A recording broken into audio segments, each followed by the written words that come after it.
Hey guys, welcome to another Helix video. I got an exciting day here today. The new Firmware 2.0 has been released for Helix, adding some new features. There's a new amp model and some new effects, but the big one is they have added snapshots. Snapshots may be familiar to you by the term scenes from some other effects units on the market. Basically, you have 8 snapshots per preset. So within each snapshot, you can literally change any effect state, meaning anything can be on or off in a particular preset or snapshot, I should say. And you can also control parameters.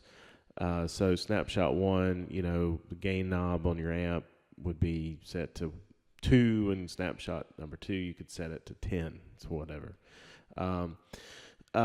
So you can also do other cool things, like you could have 2 amps in one patch, and then have snapshots where 1 amp and certain effects are on, and then another snapshot gives you the other amp with maybe a different set of effects on. So the possibilities are just wide open, and this gives tons of flexibility to an already pretty flexible unit. But I know this is a feature that a lot of people have been asking for. I'm thrilled to see Line 6 has released it, and I think they've done a great job of implementing it.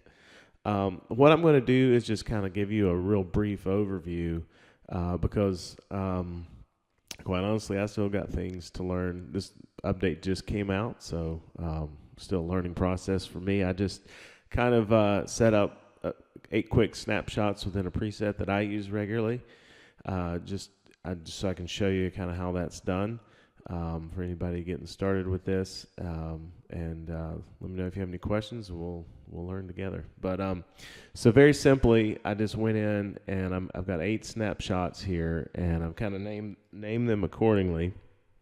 I've got a clean with delay, clean with a delay and a tube screamer, so forth. And you can see as I hit different snapshots, different effects are turning on and off. And the great thing is there's no audible gap.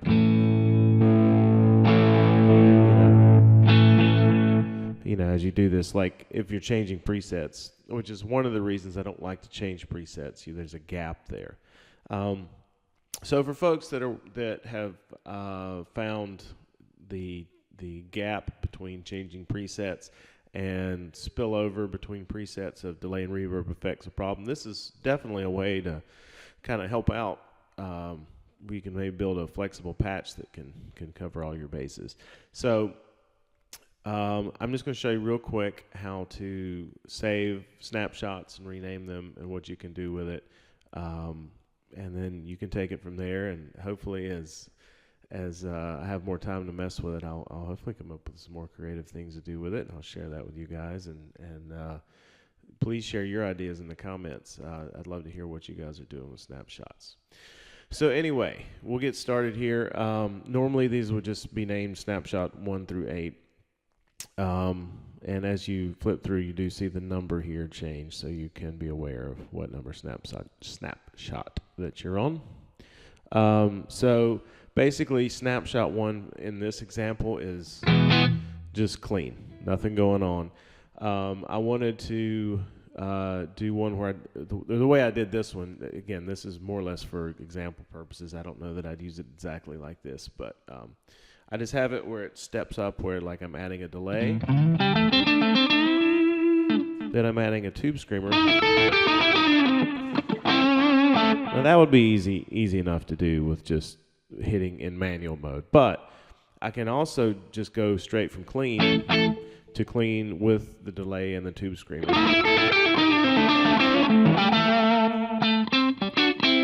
So I'm getting two effects on and off for the price of 1 pedal, basically, when I'm in snapshot mode.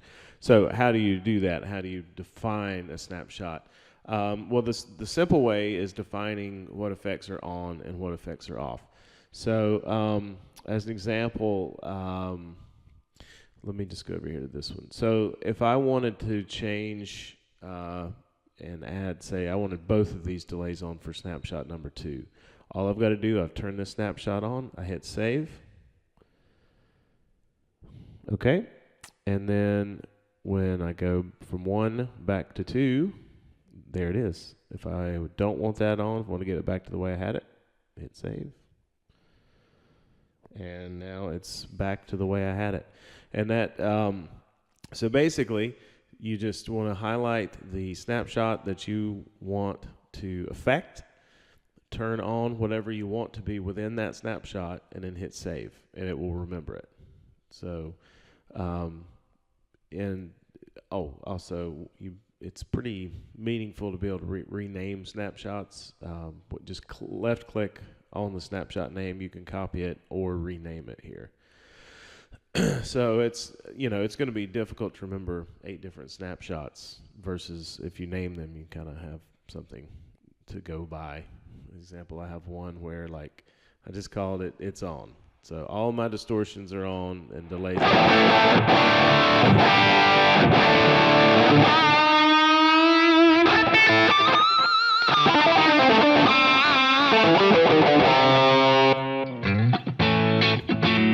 I'm right, snapshot 1, I'm right back to clean. No tap dancing, no flipping off 3 or 4 pedals at one time. Beautiful. Thank you, line 6. Great job. That's the most simple way of using a snapshot. Now you can also affect parameters. I don't have that set up on this particular patch, but let me show you how you would do it. Okay, so right now my channel 1 drive is on 2. So if I go to controller assign, parameter channel 1 drive, now at the very bottom is a snapshot option. So if I choose snapshot, what that means is, so I'm on 2. I'm going to come over here to snapshot number 2, and I'm going to bump this up to I'm going to write it 6-ish. All right, I'm going to hit save. Okay, now we can see as I flip back and forth between the snapshot, that parameter changes.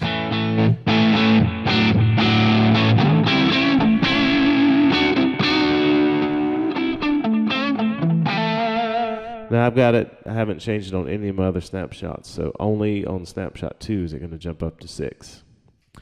But there you go.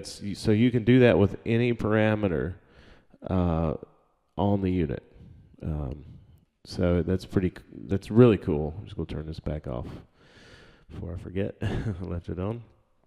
So really you can do things like, whereas if you have, let's say you have 2 different delay pedals in your chain because you like having 2 different settings of delay, you could combine that to one delay pedal and use snapshots to just alter all the parameters you want to alter. If you could have, your amp on clean, and then, using snapshots, change the parameters of the amp to have it a crunch or lead setting, which you could do before with controller changes, but the difference now with snapshot is that you can basically do a lot of other things too. You can have these things change with one foot switch, but you're not limited to a number of bypass or controller assignments per snapshot. Whereas I think before you could have the number 8 is popping out in my head as like controller assignments and things. I can't remember exactly, but basically from my understanding with snapshots, you can kind of do whatever you want and have it saved to a snapshot. So it takes basically the flexibility that was in there and just kind of times 10, so now you can go from no effects on to all effects on to partial effects on, by how you define your snapshots. So anyway, this was just a real quick introductory video to snapshots. I'm still kind of learning how to implement this and what I want to use this for, because like you guys, this is brand new. I've never personally owned a device with scenes or snapshots, so I'm going to be kind of going through and learning some of this too. And so I'm sure I'll have more videos about it. If anything you want to see with a snapshot or questions you have, ask away. I will do my very best to answer the questions. as soon as I might have to take me a minute to figure it out. But anyway, I hope this was helpful for you guys to just grab the new firmware. If you haven't, you can download it from Line 6. One word of caution: if you're on the Facebook group anyway, you're well aware of this, but you will need to, once you download and install and update the firmware, actually before you do that, back up all your patches.